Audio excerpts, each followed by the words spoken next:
Hello guys, welcome to the channel. तो दोस्तों, आज 18th है और 2 ही दिन बचे हैं आरआरबी पीओ के एग्ज़ाम के लिए। 20 तारीख से एग्ज़ाम शुरू है। मेरा भी 20th को ही है, फर्स्ट शिफ्ट में। तो मैं आपको कुछ टिप्स और स्ट्रेटजीज़ बताता हूँ कि कैसे हमें एग्ज़ाम हॉल में अटैम्प्ट करना है क्वेश्चन को। तो ये गाइडली का मैंने एक दिया था, पीओ का प्रीलिम का एग्जैक्ट मेमोरी बेस्ड लेवल था। तो ये मैंने दिया था एग्ज़ाम। इसके थ्रू मैं आपको बताता हूँ कि क्या हमें स्ट्रेटजी फॉलो करनी है एग्ज़ाम में। तो देखिए 91.91 परसेंटाइल है। तो मैं आपको बताता हूँ कैसे क्या करना है हमें एग्ज़ाम हॉल में। पहले कौन खुला है, जिसका जो स्ट्रॉन्ग हो वो पहले अटैम्प्ट करिए। मोस्टली रीजनिंग होता है सबका, तो मैंने भी रीजनिंग से शुरुआत की थी। अब आप देखिए, इसमें पहला क्वेश्चन पज़ल आया है। तो पज़ल आपको पहले नहीं करनी है रीजनिंग में। सबसे पहले आप मिसलेनियस करिए। 10-15 क्वेश्चन होते हैं मिसलेनियस के, बाकी पज़ल होती हैं। तो पहले 15 नंबर तो बटोर लीजिए। तो पहला पज़ल आया, इसको मार्क फॉर रिव्यू करिए। फिर 5 के बाद ये देखो सिलोजिस्म आया। मोस्ट प्रोबेबली 5 आएंगे और लाइनसर आएंगे, तो आपको एक साथ करने ऑन दी गो। मैंने भी ये कर दिए थे।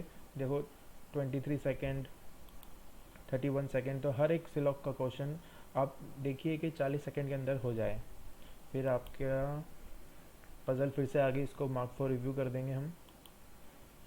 ये डायरेक्शन सेंस का आ गया, इसको आप इंडिगो आप कर दीजिए। 1.5 मिनट लगेगा, लगा है मुझे, और ये हो जाएंगे क्वेश्चन। फिर ये है नंबर वाला। नंबर वाला एक्चुअली थोड़ा इजी होता है, तो आप जब कर रहे हो तो इंडिगो आप इसको भी अटैम्प्ट कर दीजिए। ये टाइम लगाता है। देखिए अल्फ़ाबेट वाला जो है, बैकवर्ड और फॉरवर्ड वाला, ये टाइम लगाता है। इसको मार्क फॉर रिव्यू करिए, उसको बाद में करिएगा आप। देखो मैंने भी बाद में किया है और 50 सेकंड लगाए हैं। फिर एक पज़ल आ गई, इसको मार्क फॉर रिव्यू करेंगे हम। 61 के बाद 66, ये चाइनीज़ कोडिंग। अगर आपको चाइनीज़ कोडिंग में 100% एक्यूरेसी चाहिए तो आप उसको लिख के करिए। हालांकि एलिमिनेशन से भी हो जाता है, लेकिन हमने ये देखा है अभी मॉक्स जो दिए हैं कि 5 क्वेश्चन होते हैं, उसमें 2 क्वेश्चन तो आप एलिमिनेशन से तुरंत कर लेते हो, लेकिन जो 3 क्वेश्चन हैं वो ऐसे क्वेश्चन आते हैं कि 3 वर्ड 4 वर्ड दे दिए, तो आपको word to word meaning search करना पड़ेगा, तो टाइम लगेगा। और जल्दबाजी में आप एक्यूरेसी बिगाड़ दोगे। तो या तो आप इसको लिख के करिए, ताकि ऑन दी गो आपके 5 क्वेश्चन आ जाएंगे सही से। देखो मैंने ये 3 मिनट ऑलमोस्ट लगा दिया है, और लेकिन सारे मैंने सही हैं। इससे एक्यूरेसी आपकी मेंटेन रहेगी। फिर अगेन एक पज़ल आ गई, इसको मार्क फॉर रिव्यू करा जाएगा। फिर ये है ब्लड रिलेशन, इसको कर सकते हैं। और ये क्या है, हाँ ये कंपैरिजन वाले 3 क्वेश्चन आते हैं, ये भी आप कर सकते हो। अब ये जब मिसलेनियस कर लिए हमने, तब हम पज़ल पे जाएंगे। पज़ल में देखो, पज़ल के लिए हम 3 बात करते हैं कि एक तो पज़ल ऐसी होगी आपके पास सामने जो आपने कर रखी होगी, फ्लोर बेस्ड है या फिर वो डेजिग्नेशन बेस्ड है, जो हम सब ने प्रैक्टिस कर रखी है और आपकी होती भी है। तो अगर उस टाइप की पज़ल आ रही है तो आप अटेम्प्ट करोगे उसको। एक पज़ल होती है जो अंदर से आपको आएगा कि चलो करता हूँ, क्या पता हो जाए, क्या पता नहीं भी हो। डाउटफुल अगर है तो उसको हम बाद में करेंगे। हम पहले वो पज़ल करेंगे जो हमने कर रखी है, उस टाइप की आई अगर एग्ज़ाम में, तो हम वो अटेम्प्ट करेंगे। और तीसरी बात है, कुछ पज़ल्स में आपको मालूम है कि आपने कर रखी है, लेकिन आप टाइम ले लेते हो, तो वो भी पज़ल हम प्रायोरिटी में नहीं रखेंगे। पहले पहले हम वही रखेंगे जो हमें कर रखी है, हमसे हो जाती है, वही हम पहले करेंगे। अब जैसे तीसरी बात जो मैंने कही थी कि कुछ पज़ल्स ऐसी होती हैं जो हम करते हैं, आंसर भी आ जाता है लेकिन टाइम लगता है। जैसे कि फ्लोर बेस पे अगर वैकेंट फ्लोर वाला आ गया, तो हम कर लेते हैं लेकिन टाइम लगाते हैं, तो हम उसको बाद में करेंगे। और कुछ पज़ल ऐसी होती हैं, वैकेंट फ्लोर की हो गई। कुछ अनसर्टेन वाले लोग, जो पज़ल्स होती हैं उसमें भी लोग कंफ्यूज हो जाते हैं कभी कभी, तो टाइम ले लेते हैं। तो वो क्वेश्चंस, वो पज़ल्स हमको बाद में करनी है। हमें वो पज़ल पहले करनी है जो हमने कर रखी है और हमसे हो जाती हैं। तो ये देखो कौन सी पज़ल थी, ये फ्लोर बेस्ड थी। एक वेरिएबल दिया हुआ है भाई, इनके प्रोफेशंस दिए हुए हैं, कलेक्टर है, डॉक्टर है, फलाना है। तो हम ये कर सकते हैं क्योंकि मैंने ये करी हुई है, फ्लोर बेस्ड है और आंसर आ भी जाता है मेरा, मतलब सॉल्व हो जाती है, तो मैं ये करूँगा। और मैंने टाइम लिया 3 मिनट 2 सेकेंड। आपको हर पज़ल में आपको ये देखना है कि जो भी आप पज़ल आप कर रहे हो वो 4 मिनट के अंदर हो जानी चाहिए। और जो डीआई होगी वो आपको 4 से 5 मिनट आपको लेने हैं उसमें, उससे ज़्यादा नहीं। अगर आप 4 मिनट 4.5 मिनट लगा रहे हो तो आप उसे छोड़ के दूसरा करिए। देखिए इसमें यही है कि हर क्वेश्चन में आपको 50 सेकेंड से ज़्यादा टाइम नहीं लेना है। कोई भी एक मिसलेनियस क्वेश्चन जो होगा उसमें आपको you have to take less than 50 seconds, और पज़ल है तो you have to take less than 3 to 4 minutes to solve each puzzle. ठीक है, तो ये पज़ल मैंने करके फिर ये तो कर ही दिया था हमने। अब ये पज़ल भी मैंने करी हुई है, सभी ने करी हुई है, सब करते हैं, सबको इजी लगती है, तो मैंने भी कर दी, तो 2.5 मिनट में ये हो गई। अब आया मैं 56 पे, ये मैंने कर ही दिया था। अब ये एक पज़ल है, ये कौन सी है, 8 person sitting around the circular table inside facing inside the table. अगर सारे देख रहे हैं, नहीं इसमें कुछ बाहर हैं कुछ अंदर हैं, तो ये मैंने बाद में करी होगी, क्योंकि ये टाइम टेकिंग होती है, क्योंकि डायरेक्शन हमको पता नहीं है ना, अंदर देख रहे हैं कि बाहर देख रहे हैं। तो ये देखो मैंने 4 मिनट लिए हैं, तो 4 मिनट तक चलता है, उसके आगे अगर टाइम लग रहा है तो आपको स्किप करना है उसको। फिर पजल हो गया एक, ये मेरे से फैमिली जो ब्लड रिलेशन था ये मैंने नहीं किया क्योंकि टाइम कम पड़ गया होगा।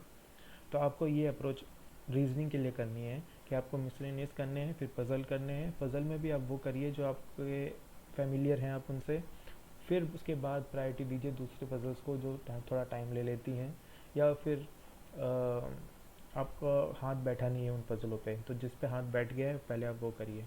क्वांट के लिए डीआई तो करनी है लेकिन बाद में, सबसे पहले आप जाइए मिसलेनियस पे, तो ये क्वाड्रेटिक ये कर लो आप। फिर इसमें मैंने, हाँ ये रॉन्ग नंबर सीरीज है तो मैंने बात के लिए छोड़ दी थी, तो जो मेरे से नहीं हो पाई अटैम्प्ट। अब डीआई में आप क्या करिए, सबसे पहले तो स्क्रीन बड़ी करिए उधर जाके एग्ज़ाम में। अब ये पाई चार्ट की डीआई है, तो इसमें डेटा हमें निकालना नहीं है, मतलब मोस्ट प्रोबेबली नहीं निकालना पड़ेगा, परसेंटेज से काम हो जाएगा। तो आंसर परसेंटेज में दिए हुए हैं तो मोस्ट प्रोबेबली आपको परसेंटेज से ही निकाल लेना, एग्जैक्ट वैल्यू निकालने की ज़रूरत नहीं है। जहाँ एग्जैक्ट वैल्यू निकालने की ज़रूरत है वहाँ पे आप निकाल लीजिए हाथों हाथ, तो इसको डेटा लिखने की ज़रूरत नहीं थी इसमें। इसमें आपको लिखना पड़ेगा क्योंकि ये जो, हाँ ये total number of female who like dance and music आपको ढूंढना पड़ेगा, तो बार बार कहाँ सर्च करेंगे, तो आप इसकी टेबल बना सकते हैं। तो आपको डीआई देख के एक तो ये समझ में आना चाहिए कि कौन सी मुझे नोट डाउन करनी है, कौन से में डेटा नहीं लिखना है, ये आपको दिमाग में रखना चाहिए। अब ये है यहाँ पे जो लाइन ग्राफ है, इसमें मोस्ट प्रोबेबली सभी लोग लिखते हैं मेरे ख्याल से, मैं भी लिखता ही हूँ क्योंकि मैं एक्यूरेसी पे ज़्यादा ध्यान देता हूँ, 100% एक्यूरेसी होनी ही चाहिए।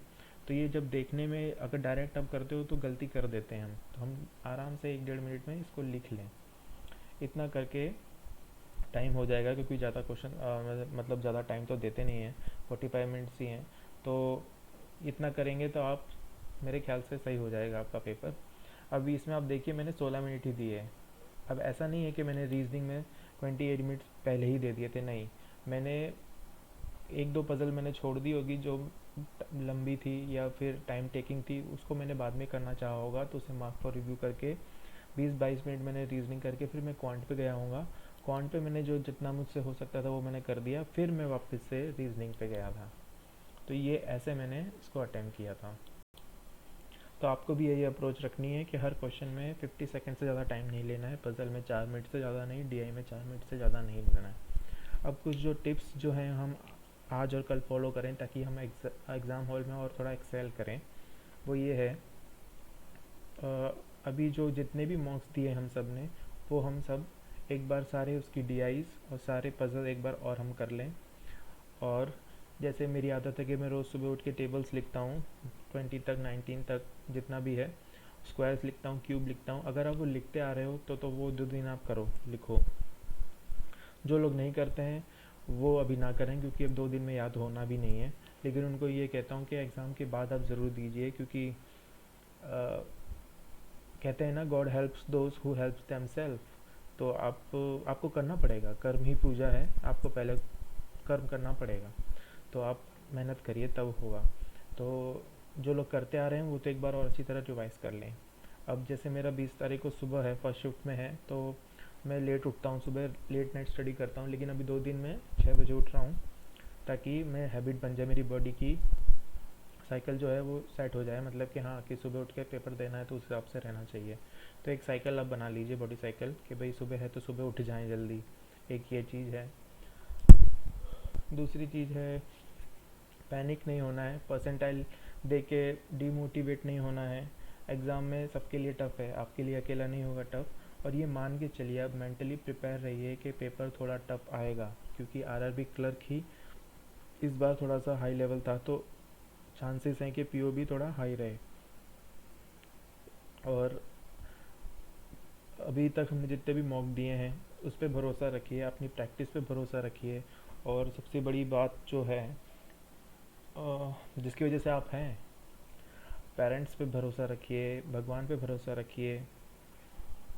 Have trust in God and you will definitely come out with flying colours. तो भरोसा रखिए, होगा, क्यों नहीं होगा। मेहनत करी है, उस मेहनत का फल मिलेगा। तो आपको डिमोटिवेटेड नहीं होना है। एग्ज़ाम हॉल में अगर आपको कोई मेडिकल इशू है, जो आप दवाइयाँ वगैरह कुछ लेते हैं, तो लेके ही जाइए और काम माइंड से करिए। और ये एक चीज़ याद रखिए कि हर क्वेश्चन को 50 से 1 मिनट से ज़्यादा नहीं देना है आपको।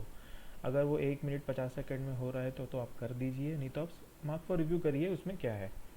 और वैसे मैं रिकमेंड नहीं करता कि सेक्शनल मॉक दीजिए, लेकिन आरआरबी पीओ के लिए मैं सेक्शनल मॉक रिकमेंड कर रहा हूँ, क्योंकि इसमें टाइम हमें खुद कंपोजिट टाइम मिल रहा है, तो हम खुद ही डिवाइड नहीं कर पाते ना। बाकी पीओ में एसबीआई पीओ या आईबीपीएस पीओ जो भी है, उनके प्री में हमको 20-20 मिनट दिए हुए हैं, तो हमें कोई दुविधा नहीं है कि भाई यहाँ ये पहले करें या वो पहले करें, नहीं। लेकिन यहाँ पे दुविधा रहती है क्योंकि कंपोजिट टाइम है। तो आप ऐसी हैबिट बनाइए कि भाई 20-22 मिनट में मुझे रीजनिंग करनी है। तो ये हैबिट तभी बनेगी जब आप आरआरबी पीओ के सेक्शनल मॉक दोगे। मैंने दिए होंगे, मैं आपको बताता हूँ। सेक्शनल मॉक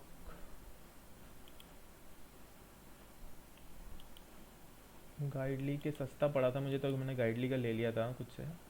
तो ये देखिए आप, ये सेक्शनल मॉक हैं, रीजनिंग के भी मैंने दे दिए हैं, जैसे एक ये है।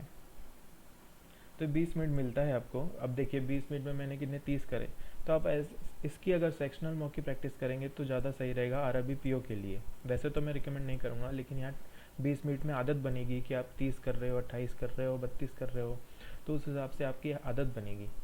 तो इसके लिए सेक्शनल मॉक ठीक है।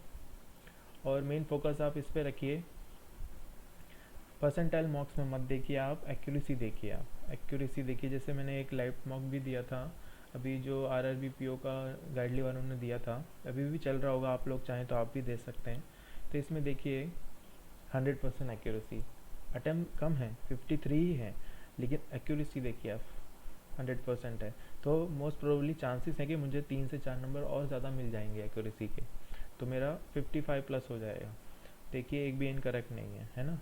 तो आप ये देखिए कि आपको एक्यूरेसी मेंटेन करनी है, भले 2 क्वेश्चन कम कर लो, कोई दिक्कत नहीं है, लेकिन सही करो, है ना। तो यही है आज का वीडियो गाइस, और आई विश हम सभी लोग अच्छे नंबरों से पास हों। All the best for the exam guys. मिलते हैं हम एग्ज़ाम के बाद। Thank you for watching.